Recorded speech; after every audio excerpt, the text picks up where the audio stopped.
Why won't you go to the UK and make jokes about Islam?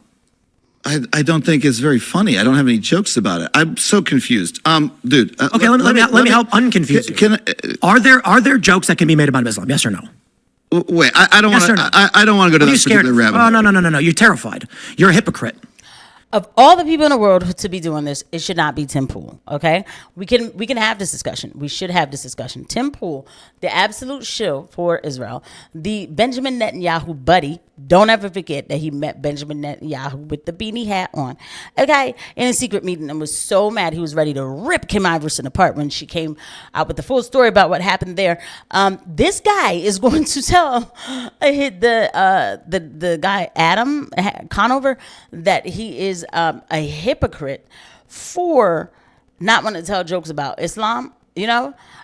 Excuse me, Tim, the way you go off. Okay, so in this clip, we're going to watch Tim Pool walk on his own tongue over and over and over again.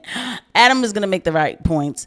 Tim Pool is just going to get obliterated on his own show on Timcast, IRL, whatever this is, Tim Pool, social something, Culture Wars. Yeah, I think when it's blue, it's the Culture Wars. Let's go ahead and get into it. What? Are there jokes you can make about Islam? Muhammad banged a little girl, right? Crazy. I'm really baffled. Come on. You're terrified of the subject. I'm not. No, I'm not. In the UK, you can be jailed for making jokes about Islam or even bring up the grooming gangs. There are people who go online and pointed out that a stabbing was carried out by a Muslim, and they got arrested for it. But it wasn't a Muslim. It was a, excuse me, Christian from Rwanda. I am a Christian, and that's the truth. The person was not a Muslim. Crazy.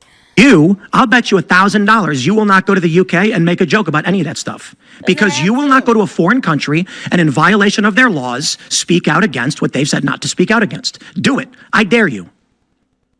$10,000. Cash in your pocket if you go to the UK and make a joke about Muhammad having a 12-year-old wife. This we got here fast. First of all, that is pretty disrespectful because that's not even the case, right? But like, what are you doing? Out of respect for that religion, you shouldn't do it. You shouldn't do it. I don't need to make fun of it. I certainly would not be the one to make. Okay, sorry, I keep cutting in. Let me just let Adam handle him. Than I thought we would in this conversation, where you're shouting at me about something I don't understand. I don't really understand how you would think it's incumbent upon me. Do you think anybody watching this right now thinks you are confused by the notion that in the UK you go to jail for mocking Islam? I don't understand how we got onto you shouting at me about Islam specifically. I'd like to return to okay, it's because you said people should be allowed to come to this country and speak out against it. And you said you're a comedian, and you go to other countries, right? And you said you go to the UK. And I said, okay, if you go to the UK, speak out in violation of their laws and see what happens. And you said, I'm confused, I don't understand. What don't you understand? Will you go to Turkey? Will you go to Turkey and speak out against Islam? You're crazy. I mean, if I have a joke to make, sure. I don't have a joke about those particular topics. You would. I would. You're saying if you had a joke about. Oh yeah. Sure. I would try to do the best I can. I was trying to poke the bear as much as I can. It's part of the job of a comedian. Nothing to because about as it pertains to one of the world's largest religions. I mean, come on. I mean, I haven't written a joke about that recently. All right. Then so look, hey man. I'm a free speech guy, right? I think that something that's nice about America is that we're a country that has that value, and that we don't generally think that you should be tossed into a van and kicked out of the country for expressing an opinion. I think that it is a change. I think it's a change in America to most people around the world to feel that, oh, wait, if I go to America and I express a mild opinion about their foreign policy in my own student paper, or maybe on a stage or maybe somewhere else, I could be, without any warning to me, accosted by 6 people on the street, thrown into a van, and taken out of the country. Oh, come on, right? accosted. Oh, let me finish. I think that's a strain. I think that's a new idea for a lot of people that America is that type of country. I think that Donald Trump's purpose is to turn America into that type of country. I think that that's bad. I think it makes the country smaller. I think it makes the country worse. I think it's a violation of most of the values that I grew up with as an American. And that's my view of what's happening in the country. Now, if you want to say, hey, I don't like free speech for foreign nationals who are in the country who express mild opinions about other countries' foreign wars, then that's your prerogative. It's a big difference between us that you don't like free speech in that way. I mean, that's loaded language, right? Yeah, all the language you're using is pretty loaded. Well, you keep using adjectives to describe things to diminish one thing while exacerbate or exaggerate something else. I do use the English language to express my thoughts and opinions. Yeah. Yeah, but it's straw manning. It's not a legitimate attack of the ideas, right? So accosted on the street. Come on. She was arrested. Okay. She was arrested by a relatively large group of men compared to what a normal arrest would require, which is called accosted on the street. Like the fact that, and this is why when after October 7th, I saw what MAGA was turning into, I said, oh, no, this is not for me.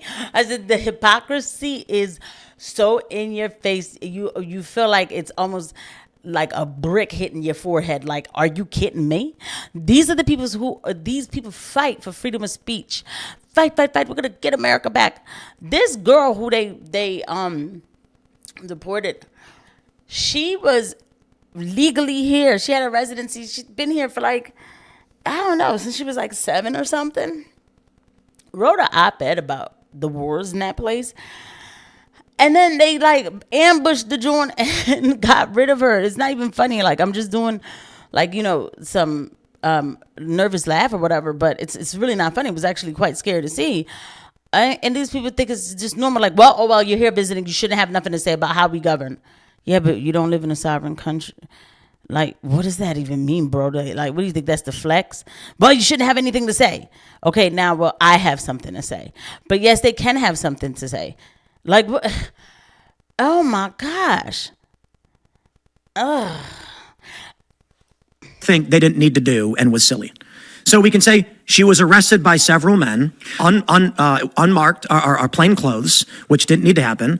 But I don't need to say like she was accosted by men on the street and like it was about a mild opinion. It's like, okay, listen, the facts of the case, like I said, I don't like the idea that people come to this country and then try and tell us how to live our lives. You're not for free speech. I understand.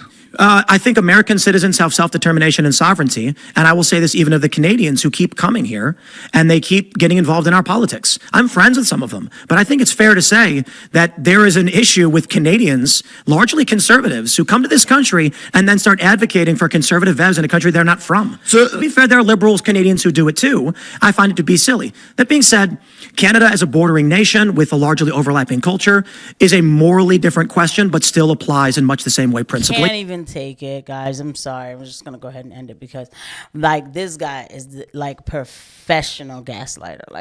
Like you're so weak. It's pathetic. That's why I look at a lot of these people and I say, oh my God, they're so pathetic. They are so pathetic. Like, they just are. I'm sorry. Like, obviously I'm not talking about like his money and stuff like that. Get your bags and pull, do what you gotta do. But that whole notion about, yeah, I'm gonna save my country. I love my country, America the great. When people are getting tossed out for simple op-eds, anti-Semitism laws are coming through, things like that, and you won't call it out. You think that it was a good thing. This is the type of hypocrisy, the mirror that is shining on these people now. It is so disgusting. It's like, just tell us that either you're Jewish yourself, either that, or, hey, you got a family, you got people to feed, and you just can't go so hard anymore. Then leave it to the ones who can. It's just so... It is just baseless. It's just so baseless. I'll see you guys at the next one. Bye.